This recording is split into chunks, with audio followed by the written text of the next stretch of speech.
गणपती बाप्पा मोरया. आज आपण निघालोय आपल्या नवीन राईडसाठी. सकाळपासूनच गडबड चालू झाली आहे. ॲक्च्युली आत्ताच सकाळ झाली आहे, सकाळचे 5 वाजले आहेत आणि आम्ही प्लॅन करतो आहे की आपण 2पर्यंत आपल्या डेस्टिनेशनला पोहोचेल. सो बघूया how plan goes. Still and stay tune. आज आमच्या हिमोनी घातलंय नवीन बनियान. आज आपण निघालो आहोत रत्नागिरी जिल्ह्यातील कसबा संगमेश्वर या गावी. निसर्गाने नटलेला एक शांत गाव, पण त्या शांततेमागे लपलेला आहे एक अत्यंत वेदनादायी इतिहास. अलकनंदा आणि वरुणा नदीच्या संगमावर वसलेले हे गाव आज जरी शांत दिसत असलं तरी 11 मार्च 1689 हा दिवस इथल्या इतिहासातील काळा दिवस म्हणूनच ओळखला जाईल.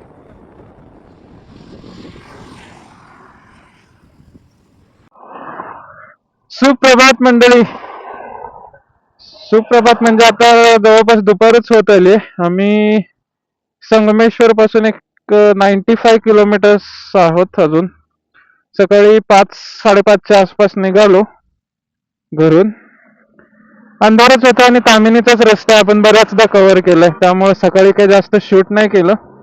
आता यापुढे थोडं थोडं शूट घेत जाईल. आणि मित्रांनो, मला वाटतं की आमचा हा पहिलाच एक टनेलचा अनुभव होता.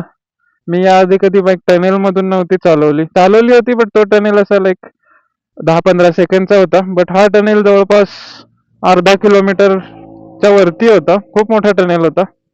मला वाटतं महाडच्या पुढे आणि महाड आणि चिपळूणच्या मध्ये कुठेतरी हा टनेल आहे. थोडं निसर्गाच्या सानिध्यात विश्रांती घेतोय आणि ही बायको अशी दगड शोधून मस्त बसली, रिलॅक्स झाली. ट्रिप मध्ये एक अपग्रेड केलं हिमालयन मध्ये आपल्या, म्हणजे एक टँक बॅग घेतली आपण. अशी काही टँक बॅग आहे, 28 लिटरची कॅपॅसिटी आहे याची. बऱ्यापैकी सामान बसतं, म्हणजे तुम्हाला समजा 1 किंवा 2 दिवसासाठी कुठेतरी जायचं असेल तर तेवढं सफिशियंट सामान बसू शकतं. जसं की आम्ही आता 2 दिवसासाठीच चाललोय, 2 ते 3 दिवस. सो आमचं एवढंच सामान आहे. ही एक बॅग छोटीशी आणि हे दॅट्स इट. ही बॅग आहे गार्डियन गेअर्स म्हणून. मी नानापेठेतून घेतली. छान आहे. जवळपास एक 3000ला आहे. प्रॉपर तुमचं स्टोरेज होतं, तुमचा फोन इथे बसू शकतो, तुम्ही मॅप बघू शकता. मॅप बघायला थोडा त्रास होतो, बट माझ्या हिमालयनला इथे मॅप असल्यामुळे एवढा काही फरक नाही वाटत मला. मी तिथेच कनेक्ट करून फोन ठेवला जस्ट तिथे. पुणे ते संगमेश्वर जाण्यासाठी 3 मार्ग आहेत. एक महाबळेश्वर, दुसरा भोरघाट मार्गे आणि तिसरा आहे तामिनी मार्ग. आज आम्ही तामिनी मार्गे निघालो होतो, त्यामुळे तामिनी, माणगाव, महाड, खेड, चिपळूण असा प्रवास करत आम्ही कसबा संगमेश्वर या गावी येऊन पोहोचलो.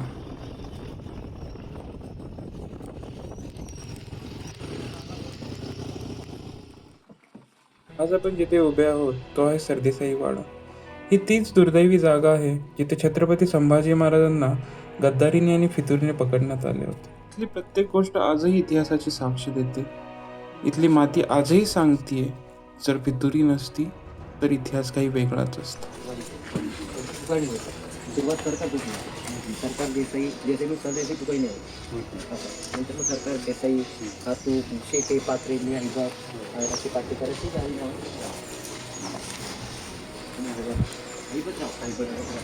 तिथं मंदिर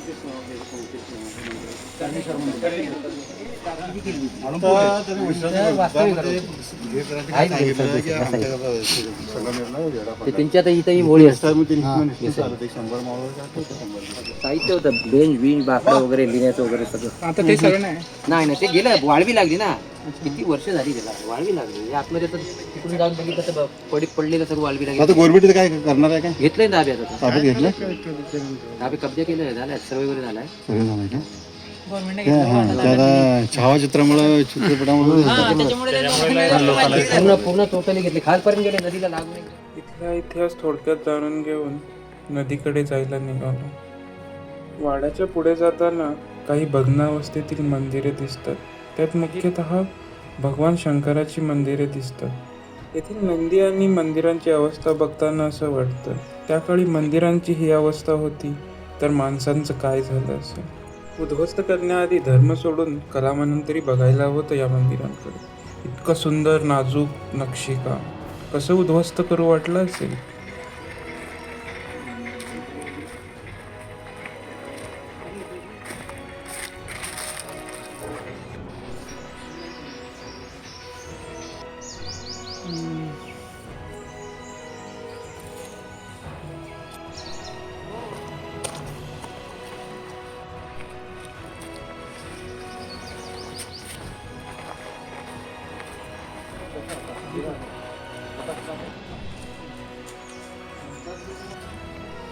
ही उन्हाळ्याची सुरुवात आहे, त्यामुळे नदीचा प्रवाह थोडा कमीच आहे, पण पाणी तसं थंड आहे.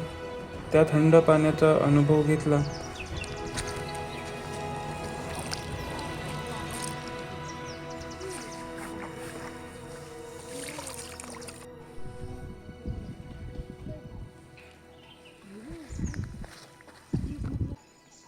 सरदेसाई वाड्यापासून काहीच अंतरावरती कर्णेश्वराचं मंदिर आहे.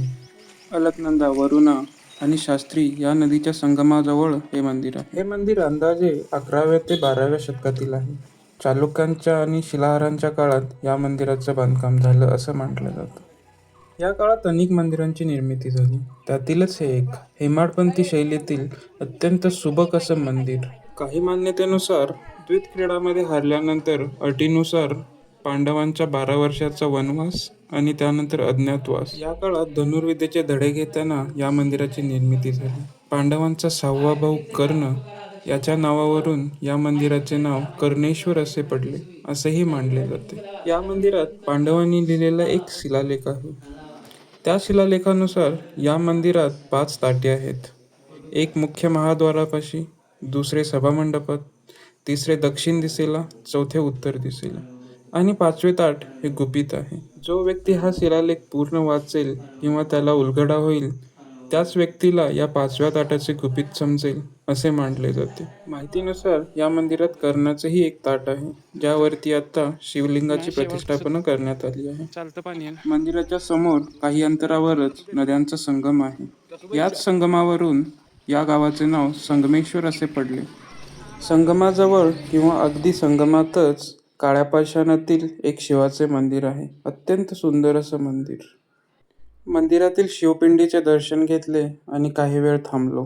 शिवशंभू आणि शंभूराजांचे स्मरण करून पुढील प्रवासासाठी निघालो. लासराना शिवचंद्र फणेंद्र माथा मुकुटी जळावी तारुण्य सिंधू भवदुःखहारी तुझवीन शंभो मज कोण तारी.